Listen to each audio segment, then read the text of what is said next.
So welcome back sa inyo no, mga katropa rito sa ating munting YouTube channel, Earl's Game Yard. So for today's video po, no, as you can see, nandito tayo sa pwesto rito sa may bakanting lote. Last vlog natin mga katropa, no, pinakita ko sa inyo yung mga manok natin dito. Yung nandito pa si YT tapos yung kanyang kapatid. Ito na po yung nangyari dito, no. May mga bahay na po sila rito. Yan.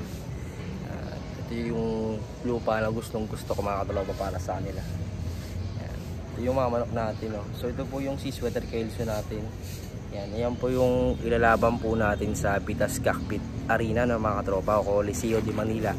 So ipapakita ko muna, iharap ko po yung camera doon. So yan mga katropa, no, yan, papasok na natin to maya mga katropa. Kasi nga anong oras na mga ito dito masyadong binibilad sa araw.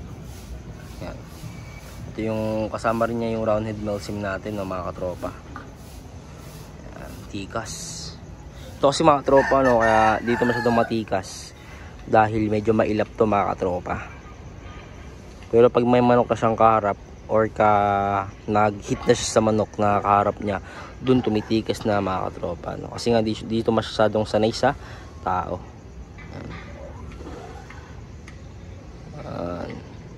Tsaka napapansin nyo sa balahibo niya, hindi na siya ganong kadry ka, no, mga tropa, dahil pinatibay rin natin yan. Kasi nakaraan, diba, yung na halos malagas na yung sa may bandang pakpak niya yan, no? Sa may bandang pakpak niya halos malagas na. Pero ang ginawa ko is pinaano ko lang siya, no, binigyan natin siya ng vitamina na nagpapatibay sa balahibo para mailaban pa natin siya. So yan, matibay na yung balahibo niya mga tropa, no? So tsaka na natin siya palulugunin kapag nailaban na natin siya at nanalo. Yun. Yan mga katropa, ang ating Sweater Kelso. Nilagyan ko na rin siya ng parang weight, yung balancer, para masanay siya sa tari, no, mga tropa. Pero 30 minutes lang yung nilalagay ko mga tropa, at ina-out ko rin agad dyan kasi para di mamanhid yung kanyang paa, para kumbaga masanay lang na may mabigat sa paa niya. Ganun yung ginagawa ko sa kanya mga tropa.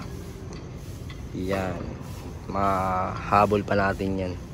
So ito naman yung ating ibang manok na nandito. Ito yung ating roundhead melsim,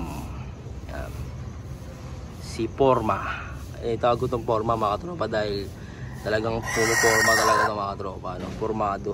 Unlike dito sa ating Sweater Kelso, hindi gusto ito masyadong pumuporma dahil sabi ko nga sa inyo na mailap to, medyo mailap to. Yan. Sa Miyerkules naman papaliguan na natin kasi ngayon mga tropa Lunes, no? So Miyerkules papaliguan natin yan para bago natin siya i-keep, siya. So yan, ito po yung tsura dito mga tropa, no? Ito po yung kanilang buhangin dito, ang ganda, no? Red sun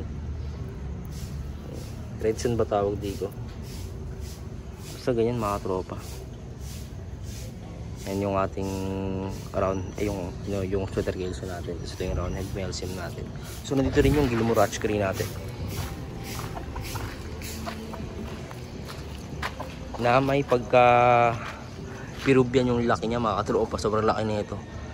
So by the September ilalabang ko rin to kung sakali mga katropa na manalo tong Sweater Kelso natin. Yan, kung sakaling manalo yun, ilaban din natin ito. Ito by the October naman to mga katropa. Yan. Parang every month siguro maglalaban tayo sa kanila. Ilalaban natin sila every month. Ngayon is August. Ilalaban natin tong yan sa 30. And then ito naman sa October pa to. And then ito yung ating Gilmore Hatchery na yan.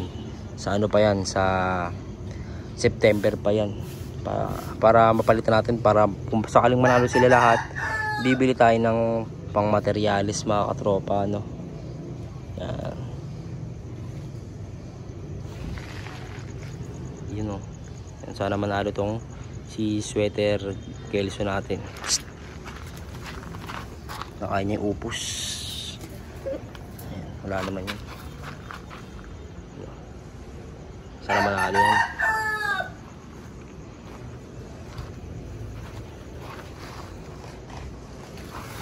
Ayun. So yun lang mga tropa at pinakita ko na sa inyo mga manok natin dito. No? So ito si Sugar Hill. So sana manalo to mga tropa. No? Kasi nga ito na yung ano natin, no? Yung inaasahang laban na mananalo tayo. Kasi nga every time na maglalaban tayo, no? Bibilang lang yung panalo natin.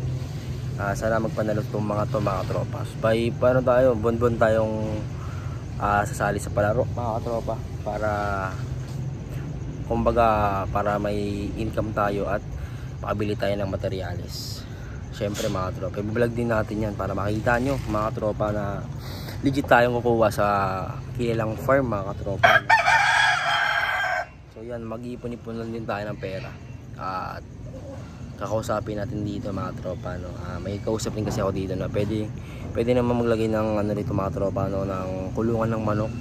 So siguro maglalagay ako siguro flying pen dito if ever, no mga tropa. Pero yung materialis natin syempre nandun sa loob ng bahay natin, kasi nga may kulungan naman tayo dun eh. May ano naman yung mga manok natin dun. So dito lang is pag maglalabas lang tayo ng manok, para mas maganda kasi maglabas ng manok dito mga tropa. So yan na mga tropa, no? Hanggang dito nga lang po muna yung video natin sa ngayon.